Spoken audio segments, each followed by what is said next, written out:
ህይወት ቀላል ስትሆን ወይም ደግሞ ህይወትን ቀለል አድርገህ መምራት ስትጀምር ሁሉም አብሮህ ይሄዳል። ነገር ግን ህይወት በተቃራኒው ከባድ ስትሆን ሁሉም ይተውሃል። ያኔ ግን አንድ ነገር ላስታውስህ፣ እውነተኛ ሰዎች ታውቃለህ። አንዳንድ ጊዜ ሽንፈቶችን መቀበል አለብህ። በህይወት ውስጥ መሸነፍ ሌላ የተሻለ መንገድ እንደሚኖርና ያንንም እንደምትጀምር ጠቋሚ ምልክት ነው። ስለዚህ ትላንትን አትፍራ፣ ዛሬን በሙሉ ኑር፣ ነገን በተስፋ ጠብቅ። ሁልጊዜም ህይወት የተሻለ ሰው ወይም ደግሞ የተሻለ እድል ላላቸው ሰዎች መንገዷን ክፍት ታደርጋለች።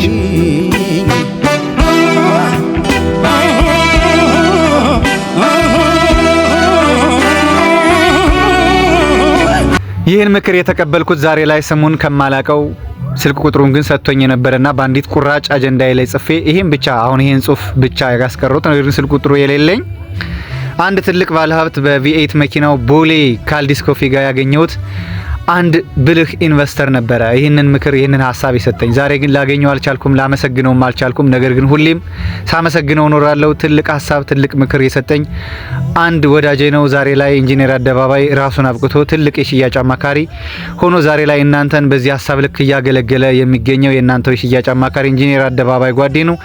እንደምን አመሻችሁ፣ እንደምን ዋላችሁ ውድ ቤተሰቦቼ፣ ሰላም በያላችሁበት ይሁን። ዛሬም እንደተለመደው አንድ ትልቅ ጥልቅ የሆነ ሀሳብ ለእናንተ በአጭር ደቂቃ ውስጥ በአጭር ሀሳብ ውስጥ ላካፍላችሁ ብቅ እያለሁ። ዛሬ እንግዲህ እዚህ ቪዲዮ ላይ የማስተምራችሁ ወይም ደግሞ የማሳያችሁ ወይም ደግሞ የምነግራችሁ ሀሳብ ብዙዎቻችሁ እስከዛ ድረስ የቤት ባለቤት ወይም ደግሞ የሱቅ ባለቤት ያልሆናችሁበትን 3 ሚስጥሮች እነግራችኋለሁ። ምናልባትም ከሶስቱ ሁለቱን አሸንፋችሁ ከሆነ ቤት ገዝታችኋል ወይም ደግሞ ከዚህ በፊት አፓርትመንት ገዝታችኋል ማለት ነው። ሶስቱንም ማግኘት እጅግ ከባድ ነው። ስለዚህ እነዚህን ጉዳዮች እነግራችኋለሁ። እስከዛሬ ድረስ ቤት ያልገዛችሁበት ዋናው ሚስጥር እነዚህ 3 ትሪያንግሉ ላይ የምታዩቸው ምልክቶች ናቸው። እንግዲህ አንደኛው የዋጋ ቅናሽ ወይም ደግሞ ቀናሽ የሆነ አፓርትመንት መፈለግ ሲሆን፣ ሁለተኛው ደግሞ ጥራት ያለው አፓርትመንት፣ ሶስተኛው ደግሞ በአጭር ጊዜ ውስጥ መረከብ የምትፈልጉት ወይም ደግሞ አልቆ ከሆነም ወዲያውኑ የምትረከቡት አፓርትመንት ነው። የሚገርማችሁ ነገር እነዚህን ሶስቱንም በአንድ ላይ ማግኘት ፈጽሞ ከባድ ነው። ነገር ግን ሁለቱን ማግኘት በጣም ቀላል ነው። እሱንም ትክክለኛ የሽያጭ አማካሪ ካገኛችሁ ለምን እናንተ እስከዛሬ ድረስ የቤት ባለቤት ያልሆናችሁበት ሚስጥር በዚህ ቪዲዮ አካፍላችኋለሁ። ታዲያ ዛሬ ላይ ኢንጂነር አደባባይ ከስቱዲዮ አፓርትመንት ጀምሮ እስከ ፔንት ሃውስ ድረስ በተለያየ የካሬ ስፋት የካሬ መጠን ያላቸውን እንዲሁም ደግሞ በግንባታ ላይ ያሉም የተጠናቀቁ አፓርትመንቶችን እየሸጠ ነው ያለው። እነዚህ አፓርትመንቶች ያለቁትን በ50% ቅድመ ክፍያ ያላለቁትን ደግሞ ያለ ወለድ እስከ 2 አመት ድረስ በግንባታ ሂደት ከፍላችሁ የምትጨርሷቸው አፓርትመንቶች ናቸው። ስለዚህ አፓርትመንቶችን እና የንግድ ሱቆችን እየፈለጋችሁ ያላችሁ ለታማኝ የሽያጭ አማካሪያችሁ ደውሉለት። ሁልጊዜም የእናንተን ሀሳብ የእናንተን ፍላጎት ማሟላት የኔ ስራ ነው። እኔ ሁልጊዜም ከእናንተ ጎን ነው የምቆመው፣ ከድርጅቱ ሳይሆን እናንተን ማማከር ስራዬ ነው። የተቀጠርኩትም ለዚህ ነው፣ የማገለግለውም እናንተ ነው። ታዲያ እናንተ ገንዘቡ ይኖራችሁ ፍላጎቱ ይኖራችሁ የመወሰን አቅማችሁ ከፍ ያለ ይሁን። እናንተን ለማገልገል ዝግጁ ነን። ዛሬ ወደ ሀሳባችን እንሄዳለን። መልካም ቆይታ ከኔ ጋር። አመሰግናለሁ። ተመልሻለሁ። እንግዲህ ወደ ዋናው ጉዳያችን ስንመለስ እንግዲህ ከሶስቱ ከትሪያንግል ላይ የሚገኘው ወይም ደግሞ አናት ላይ የሚገኘውን ጉዳይ እንመለከታለን። ይህም እንግዲህ የዋጋ ቅናሽ የሚል ነው። እንግዲህ አብዛኛው ሰው ወይም ደግሞ ኢትዮጵያ ውስጥም ዓለም ላይም አብዛኛው ሰው ዋጋው ቀንስ ያለ አፓርትመንት፣ ከዛ ቀጥሎ ደግሞ ጥራት ያለው ከዛ በፍጥነት መረከብ የሚፈልግ አፓርትመንት ይፈልጋል እና የመጀመሪያውን ጉዳይ እንግዲህ የምናየው ዋጋው ቅናሽ የሆነ አፓርትመንት ነው። ስለዚህ አብዛኛው ሰው ወይም ደግሞ ኢትዮጵያ ውስጥ እኔ ጋም ጭምር የሚደውሉ ሰዎች አብዛኛዎቹ በተለይ ደግሞ ማህበራዊ ሚዲያ ላይ የምትደውሉልኝ ሰዎች ይህም ማለት በሪፈር ወይም ደግሞ ኢንጂነር አደባባይ ቤት ያጋዛቸዋል ተብላችሁ ከምትደውሉልኝ ቤተሰቦች ውጭ አዳዲስ የምትደውሉልኝ ቤተሰቦች እንግዲህ አብዛኛው ጊዜ ዋጋው ቅናሽ የሆነ አፓርትመንት ነው የሚጠይቁኝ። ማለት ከአቅማችሁ ጋር የተያያዘ ወይ ደግሞ ዋጋው ቅናሽ ሆነ ማለት በሌላ አባባል ያው የካሬ መጠኑም አነስ ያለ ዛሬ ላይ በምትፈልጉት ልክ የምትገዙትን አፓርትመንት ነው የምትጠይቁኝና ዋጋው ቅናሽ የሆነ አፓርትመንትን የሚፈልጉ ሰዎች እጅግ ብዙ ናቸው፣ በጣም ብዙ ናቸው። ኦልሞስት 90% የሚሆነው ሰው የዋጋ ቅናሽ የሆነ አፓርትመንት ይፈልጋል ወይም ደግሞ ዝቅ ያለ የዋጋ ተመን ያለውን አፓርትመንት ይፈልጋል። ነገር ግን ይህ ዝቅ ያለ የሆነ ዋጋው የቀነሰ አፓርትመንት የሆነ በፍጥነት መረከብ የምትችሉትና ጥራት ያለው አፓርትመንት ይኖራል ወይ የሚለው ደግሞ ሌላ ጥያቄ ይሆናል። ይህ ትልቁ ራስ መታት ነው እና አብዛኞቻችን ደግሞ እንግዲህ ዋጋው ቅናሽ የሆነ አፓርትመንት ስንፈልግ ብዙ ጊዜ ጊዜያችንን እናጠፋለን ወይ ደግሞ መጨረሻ ላይ ለኮምፕሌን ወይም ደግሞ ለሌላ ጉዳይ ወይም ደግሞ ለሌላ ጉዳይ የምንጋበዝ ይሆናል። እንግዲህ ዋጋው ቅናሽ የሆነ አፓርትመንት ገበያው ላይ የለም እያልኩ ነው አይደለም፣ ገበያው ላይ አለ፣ ኢትዮጵያ ውስጥ አለ። እንደውም አብዛኛው ጊዜ አሁን ላይ ሪል ስቴቶች ዋጋን በመቀነስ ደንበኞችን በመያዝና ደንበኞችን በመሸጥ ከዛ በኋላ ሌሎቹን ጉዳዮች አላየንም አልሰማንም ብሎ በማለፍ የሚታለሉ ብዙ ሪል ስቴቶች አሉ። ስለዚህ ዋጋው ቅናሽ የሆነ አፓርትመንት ስትፈልጉ ቤተሰቦቻችን ጥራት ያለው እና በፍጥነት መረከብ የምትፈልጉት አፓርትመንት እንደሌለ ማወቅ ይኖርባችኋል። በአጠቃላይ እንግዲህ ዋጋው ቅናሽ የሆነ አፓርትመንት ስትገዙ በዛው ልክ ከጥራት ጋር የተያያዘ እንዲሁም ደግሞ ቶሎ እንረከባለን የሚሉ ጉዳዮችንም አብራችሁ ማያያዝ ይኖርባችኋል። ብዙ ጊዜ ሪል ስቴቶችም የተጠመዱት በዚህ ስለሆነ ማለት ነውና ወደ ሁለተኛው ጉዳይ እንግዲህ ትሪያንግሉ ላይ ስንመጣ ደግሞ ከፍተኛ ጥራት ያለው አፓርትመንት ነው የምትፈልጉት። አብዛኛውን ጊዜ እንግዲህ ዋጋው ቅናሽ የሆነ አፓርትመንት ተፈልጎ ከዛ ደግሞ ጥራት ያለው አፓርትመንት እንዴት ሊገኝ ይችላል? ይህ ድርጅት እኮ ዋጋ ቀንሶ ለእናንተ የሚሸጠው ይህ ሪል ስቴት ጥራት ያለው አፓርትመንት ለመገንባት አይደለም። እያንዳንዱ ነገር እንደ ነገሩ ተሰርቶ እንደ ነገሩ የምትረከቡት አፓርትመንት እንጂ እናንተ በ3 ሚሊዮን በ4 ሚሊዮን በ5 ሚሊዮን ብር የምትገዙት አፓርትመንት እንዴት ሆኖ ከፍተኛ ጥራት ያለው አፓርትመንት ሊሆን ይችላል?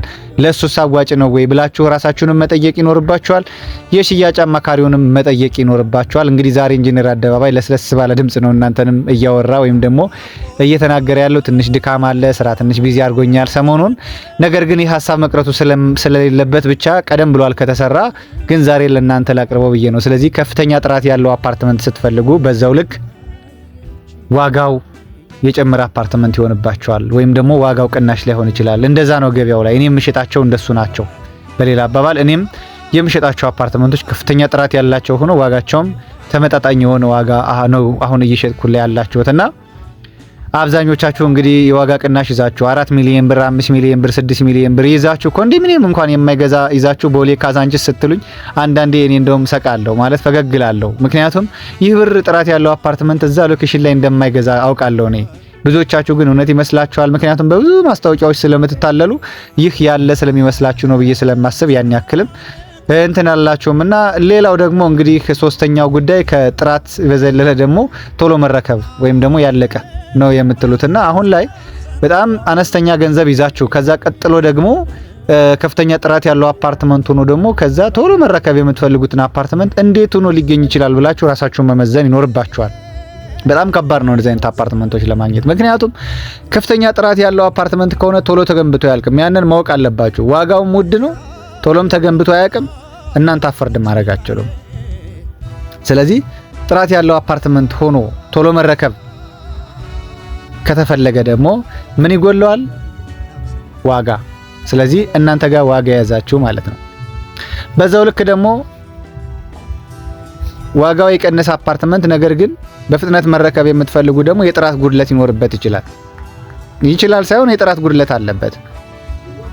ቶሎ መረከብ ለምሳሌ በ2 አመት አስረክባችኋለሁ ብሎ በ1 አመት ከ6 ወር የሚያስረክባችሁ ከሆነ የግንባታ ሂደቱ ላይ ይሄ አፓርትመንት ሲገነባ ትክክል ነው ወይ?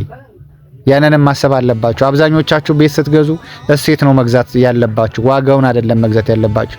ይድረስ የቶሎ ቤት ሳይዘጋ ያድራል የሚባል ነገር አለና እንደው በርበሬ ቀንጥሶ የሚባለውም ተረትም ጭምር አለ። እኔ ተረት አባት አይደለም፣ ግን ይሄንን ሀሳብ ልስታችሁ ብዬ ነው።